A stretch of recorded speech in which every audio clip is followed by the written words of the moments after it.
Eh bien, rebonjour.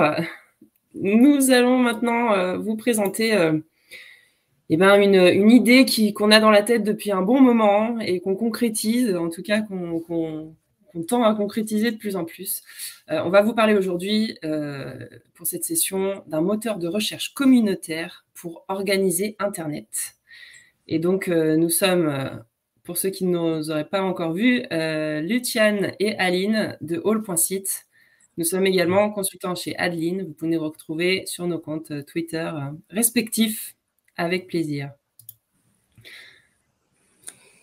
Oui, donc tout d'abord, on va structurer ce talk en fait sur plusieurs axes. En fait, on va parler des principes qui sont derrière All.site. On va présenter quelques challenges techniques que nous avons eu, les solutions qu'on a mis en place, que nous avons choisies. On va faire aussi quelques parenthèses en dire formation en fait pour ceux qui connaîtraient pas en fait certains des concepts qu'on a mis en place, ou bien pour que vous puissiez aussi faire la même chose en fait sur vos projets respectifs. Donc All.site, qu'est-ce que c'est en fait? Donc c'est un moteur de recherche qui fonctionne comme Google ou comme Bing, comme les moteurs de recherche classiques, mais il est motorisé en fait sur des principes similaires, plus similaires à Wikipédia, à Reddit et surtout GitHub. Donc, des principes, en fait, de sites communautaires, en fait, des sites où la communauté a une forte, une grande place, en fait, pour la parole. Donc, juste pour démarrer, en fait, quelques points sur comment fonctionnent les modèles actuels, en fait. Donc là, vous avez une copie d'écran, en fait, de Google. Vous pouvez faire le même test chez vous, en fait. Donc, c'est tout petit, vous ne voyez pas grand-chose. C'est pas grave. L'idée, en fait, si vous faites ce même test.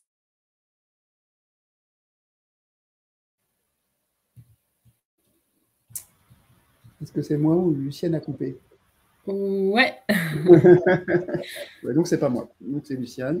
J'ai l'impression qu'on a perdu Luciane un petit moment. Le temps qu'il revienne, peut-être je peux continuer pour lui. Ouais, c'est dommage, la station F, c'est un bon réseau. Hier, on avait testé, on avait dit ouais, c'est super, le débit est top et tout. Et, ah mince. Parfois, station F, ça peut être un peu problématique. Luciane, tu es revenu? Oui. Alors oui, je vous ai perdu. Encore, je ne sais pas si c'était moi ou c'était vous. A priori, on t'a tous perdu, ouais. D'accord. Et donc, bon, je suis revenu. Donc, je disais très rapidement en fait que on remarque la même chose. Donc, il y a des annonces en fait qui sortent en premier. Ensuite, il y a des sites qui investissent massivement dans le SEO en fait, qui parfois passent devant les sites officiels. On a une partie qui est gérée par l'intelligence artificielle de Google, à peu près 10% en fait de résultats en fait de Google.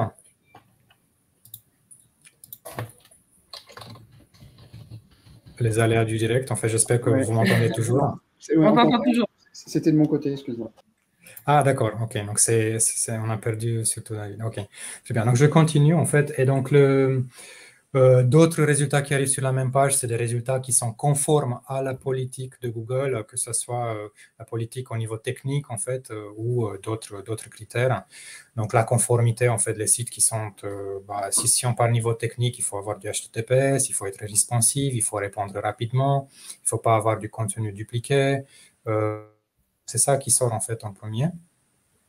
Et si on passe en fait à des exemples qui sont plutôt dans l'e-commerce, en fait, donc on peut voir le slide suivant.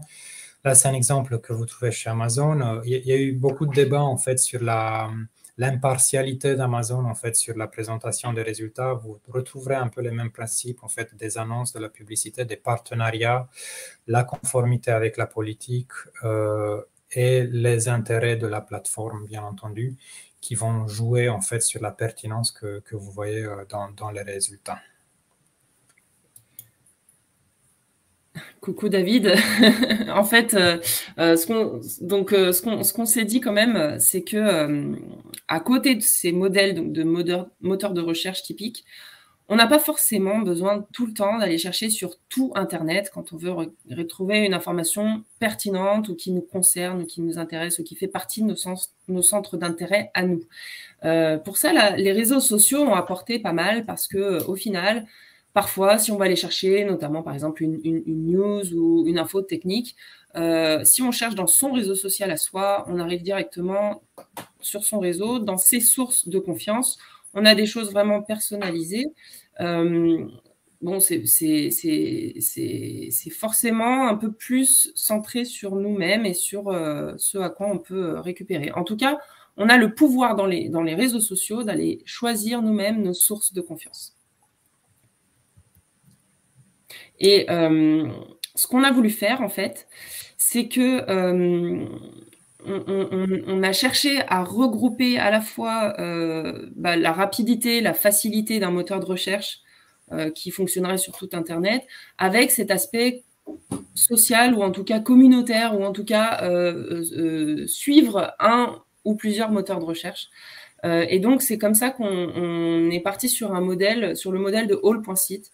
Donc, l'idée, en fait, c'est de faire confiance à un certain nombre de sources qui sont gérées par des experts d'un domaine ou par des propriétaires même d'une partie d'une source. Et de cette manière, en fait, on peut faire des recherches qui vont être beaucoup plus pertinentes, ou en tout cas beaucoup plus spécifiques à ce que nous, on veut suivre et on veut récupérer comme info. Et donc, pour comprendre, en fait, où intervient l'aspect communautaire, en fait, voici un parallèle, en fait, un peu entre GitHub et All.site, comprendre aussi comment ça fonctionne. Donc, il y a notamment, en fait, la notion de suggestion, en fait. Donc, quand vous allez, en fait, sur le moteur de recherche de quelqu'un qui, par exemple, a construit un moteur de recherche pour les développeurs Elasticsearch, donc c'est quelqu'un qui a mis ça en place, vous pouvez, en tant qu'utilisateur, lui suggérer, en fait, une modification, lui dire, voilà, il y a tel blog, en fait, que tu n'as pas indexé, est-ce que tu peux le rajouter à ton moteur? Ou il y a telle ressource, en fait, qui n'apparaît pas en première page quand on cherche ça, et je trouve que c'est une ressource de référence, etc. Ça ressemble au pull request comme sur GitHub, en fait. Donc, tout à chacun peut, en fait, envoyer des suggestions. Il y a aussi la notion de suivre, en fait, un moteur qui ressemble, en fait, au principe de follow, en fait, sur les réseaux sociaux, sur GitHub également.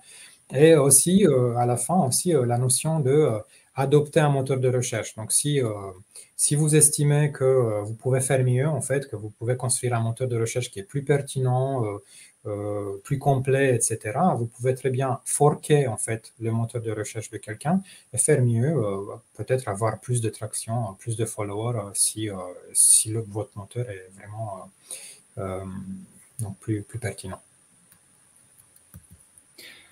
Donc maintenant, on va vous présenter des détails un peu plus techniques de comment ça fonctionne en fait en vrai un moteur de recherche comme ça. Déjà, juste donc le fait d'indexer une source de données, c'est un chemin qui est plutôt long, qui peut être vraiment enrichi de plein d'étapes. Donc là, on vous donne un exemple de ce que fait All.site.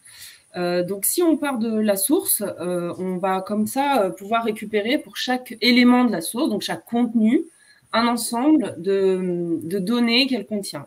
On va commencer par les métadonnées, qui sont la partie vraiment directement presque interprétable par une machine de ce document. Ça peut être son nom, son type.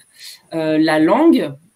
Donc, on peut extraire la langue, on peut extraire du texte et le comprendre un peu plus. Ensuite, en utilisant des outils pour interpréter, donc on récupère les images, mais on peut carrément aller les comprendre en regardant qu'est-ce qu'il pourrait y avoir d'indexable dans une image. Ça peut être du texte avec l'OCR, ça peut être la situation, le paysage, en utilisant, pourquoi pas, des algos qui peuvent aller nous retrouver ça.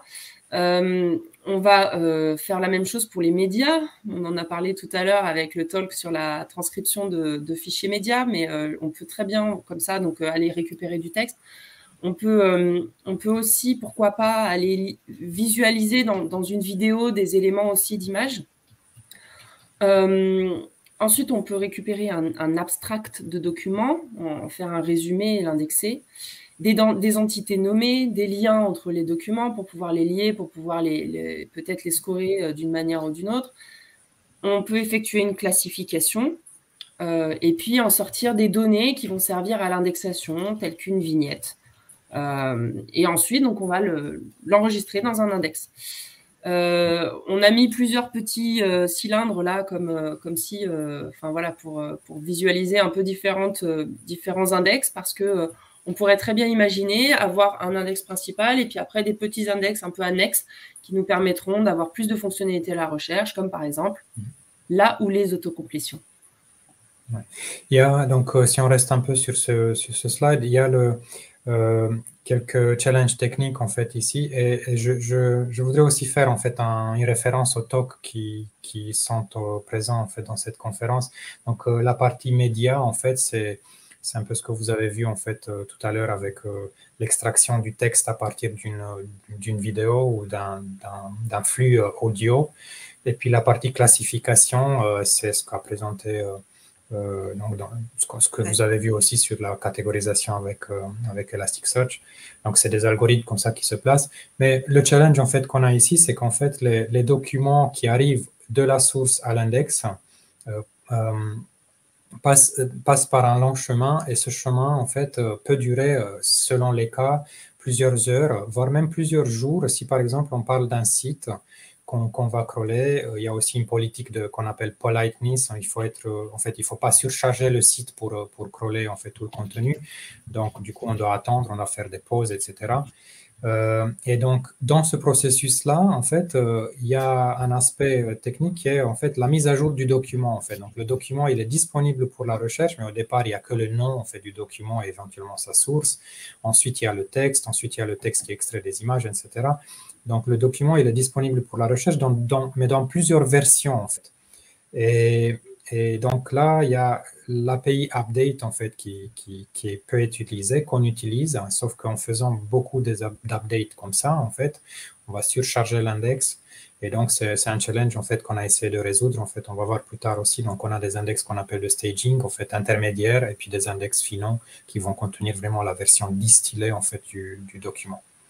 Donc, voilà, il y a une envie en fait de rendre le document disponible très rapidement pour la recherche en fait, pour améliorer l'expérience utilisateur et pour dire bon voilà, j'ai demandé en fait à All.Seed d'indexer par exemple un répertoire sur disque, je vois tout de suite ce qu'il y a dans ce répertoire, je n'ai pas le détail, mais après petit à petit en fait l'index va se mettre à jour, et donc c'est l'API update, mais attention, faites pas de l'update sur votre index de prod entre guillemets. Faites-le sur des index un peu en back-office, entre guillemets. On va voir ça tout à l'heure. Juste une petite anecdote, vraiment, on ne va pas rester beaucoup sur ce slide. C'était un clin d'œil, en fait. Une partie de ce long processus, c'est l'extraction du texte à partir des images, à partir de documents Office, Word, Excel, PDF, etc. Et donc, pour ça, il y a une bibliothèque qui est très puissante qui s'appelle Apache Tika, qui est disponible, en fait, sous forme de plugin dans Elasticsearch. Dans la version ancienne d'Elasticsearch, on intégrait Tika directement dans la JVM d'Elasticsearch avec un plugin qui s'appelait Mapper Attachments. Ceux qui utilisaient la version 5.0, par exemple, ils connaissent ce concept. On s'est rendu compte que ce n'est pas tout à fait bon, donc on a créé le ingest node, on a créé le ingest attachment plugin, donc on a mis Tika sur un nœud Elasticsearch qui n'est pas forcément celui qui est en front, en fait, qui sert la recherche. Mais en fait, on a vu que ça, c'est toujours pas bon. Et donc, le conseil, en fait, qu'on donne aujourd'hui, en fait, et que David pourrait aussi donner, en fait, en tant que créateur de FScrawler, c'est de garder, en fait, Tika à l'extérieur de votre cluster Elasticsearch. Et donc, si je paraphrase aussi le créateur même de Tika, gardez Tika donc, à l'extérieur de cluster Elasticsearch, à l'extérieur du data center où est Elasticsearch, à l'extérieur même du continent où vous avez hébergé Elasticsearch, parce qu'en fait, Tika, c'est très puissant. Mais il y a beaucoup de cas, en fait, de combinaisons possibles, en fait, dans des fichiers PDF, des fichiers PowerPoint qui embarquent un fichier Excel, qui embarquent un fichier Visio, etc. Donc, énormément de cas d'utilisation possibles qui font planter carrément la JVM. Donc, garder en fait ce traitement-là à l'extérieur en fait de la JVM Elasticsearch. Voilà. Donc, pour revenir à l'indexation de contenu web, on a eu la difficulté de mapper plein de sources différentes qui viennent de plein d'origines différentes. Et on s'est fortement inspiré d'Elastic pour le coup, en se disant, voilà, effectivement, ça fait sens en fait d'avoir un besoin comme ça d'homogénéité sur ces contenus-là, de la même manière que Elastic Common Schema existe pour tout ce qui est événements et logs. On tend vers un schéma commun d'indexation de contenu. Là, donc, l'idée, effectivement, si on a, on s'arrête pas juste à indexer des pages web. On peut très bien se dire qu'on va indexer un espace Slack ou Office 365 ou un Google Drive. Toutes ces choses-là, en fait, vont arriver sous le même format. Et là, donc, on vous donne un exemple un peu d'un schéma qui pourrait contenir les différentes particularités d'une source.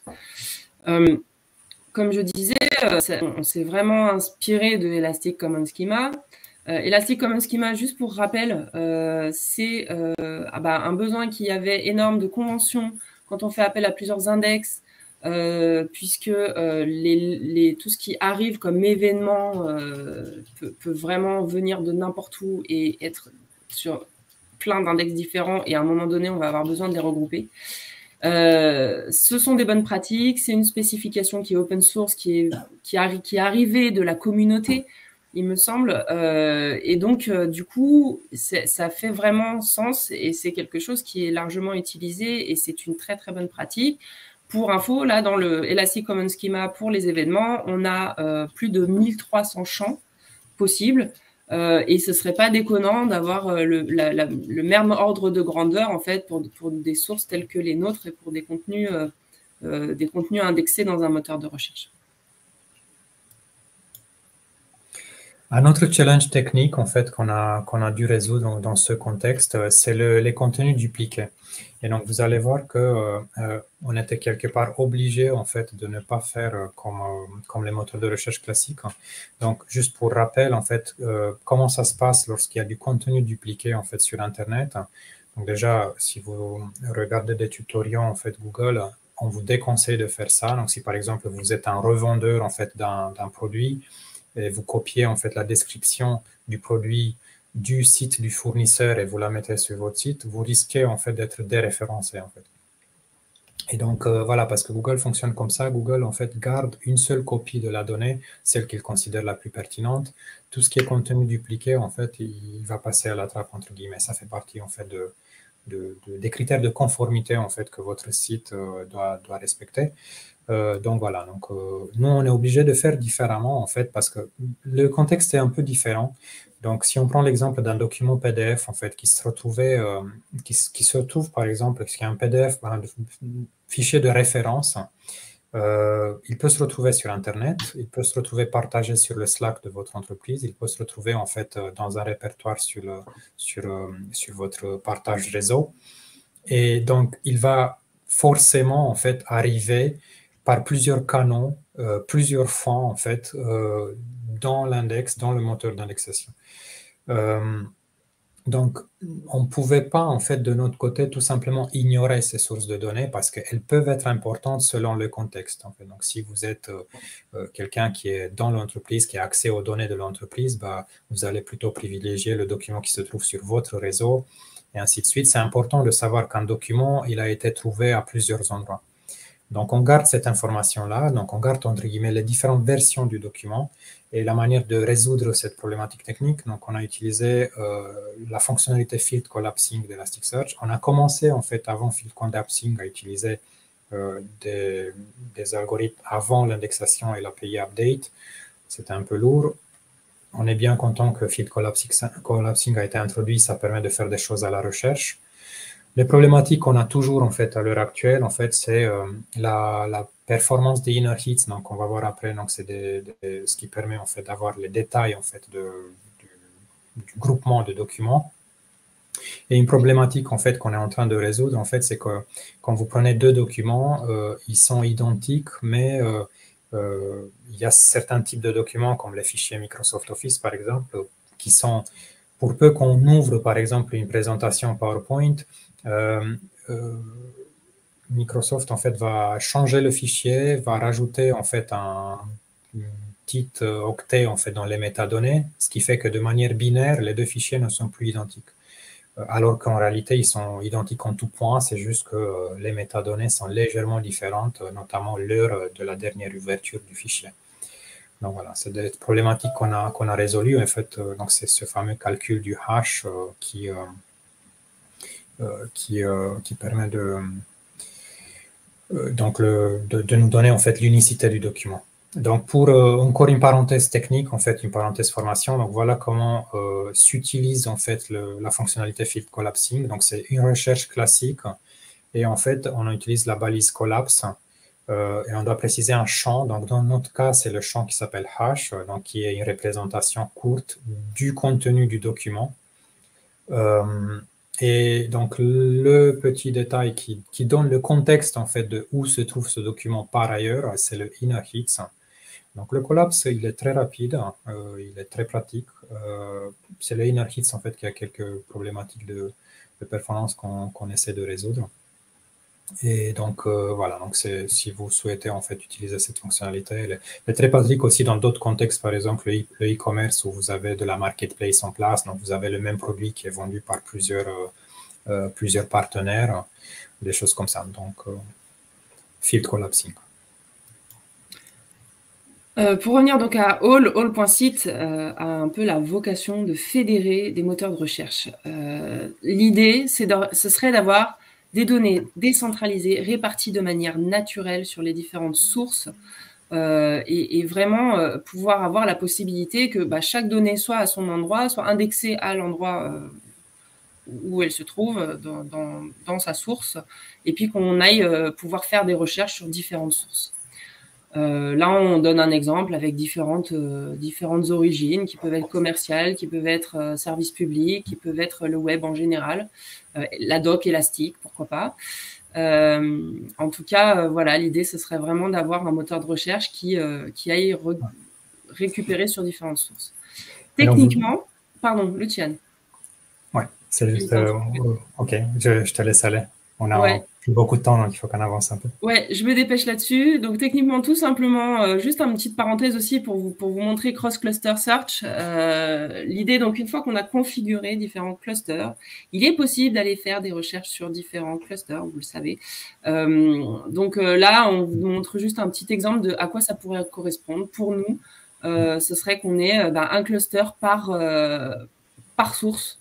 Et puis qu'on aille chercher comme ça dans un index qui aurait la même structure avec notre schéma commun, une requête qui serait multiple et qui pourrait nous revenir avec différentes sources comme résultat. Je crois qu'il y a eu un petit encart sur le cross-cluster search juste avant la séance. En fait, c'est une super fonctionnalité. Donc, petit détail sur l'infrastructure en fait qu'on a en place. Vous auriez peut-être pensé qu'on a un gros cluster Elasticsearch, le plus gros cluster qui puisse exister pour qu'il puisse indexer tout Internet. La réalité, elle est un peu différente. Et puis, en fait, on voit aussi la manière dont Elastic Cloud Enterprise avance. Donc, on crée en réalité plusieurs petits clusters, chacun spécialisé avec sa partie. Donc, nous, on a en fait, il y a un cluster central en fait et beaucoup de clusters intermédiaires qui vont garder les versions intermédiaires des documents qui sont un peu moins rapides, un peu, voilà, les index contiennent des documents deleted à cause de l'API update. On va trouver en fait aussi des index clients en fait qui sont les index que les clients gardent en fait chez eux en fait, donc ils hébergent en fait ces données-là. Et donc voilà, on est obligé de passer un peu plus vite en fait sur ça. Donc une parenthèse aussi sécurité en fait, donc un challenge qu'on a dû résoudre et comme ça fait la transition avec la keynote qui va avoir lieu juste après. Donc c'est que les contenus en fait, ils peuvent être publics en fait sur Internet, mais ils peuvent être aussi publics, mais sujets en fait à des conditions d'utilisation. Donc c'est-à-dire un forum par exemple sur lequel il faut d'abord se connecter pour pouvoir accéder. C'est gratuit, c'est public, mais il faut se connecter en fait. Et donc, pareil sur Slack, en fait, vous avez des canaux publics et des canaux privés. Vous avez accès aux canaux privés. Peut-être que toute l'entreprise a accès au canal en question, mais pas les gens de l'extérieur. Et donc, il faut tenir compte de ces aspects-là. Un autre aspect, en fait, c'est garder la source du document. En fait, donc, si vous êtes un peu frileux en fait à exporter vos données, à les mettre dans un index, il faut savoir que dans l'index Elasticsearch, on garde aussi la source du document, c'est du texte, hein, donc c'est pas le document PDF d'origine, mais c'est du texte. Mais en tout cas, vous avez aussi le choix de ne pas garder la source dans l'index, ce qui rajoute une sécurité supplémentaire. Et donc ça, c'est un exemple en fait où la source, c'est le tag underscore source en fait que vous voyez quand vous faites une recherche et qui est retourné dans les résultats de recherche. Voilà. Et voilà pour nous, on a un tout petit peu dépassé le temps, on vous prie de nous excuser. Merci beaucoup pour votre attention. Donc vous pouvez nous trouver par ici. Et voilà, si vous avez quoi que ce soit comme question, nous sommes là.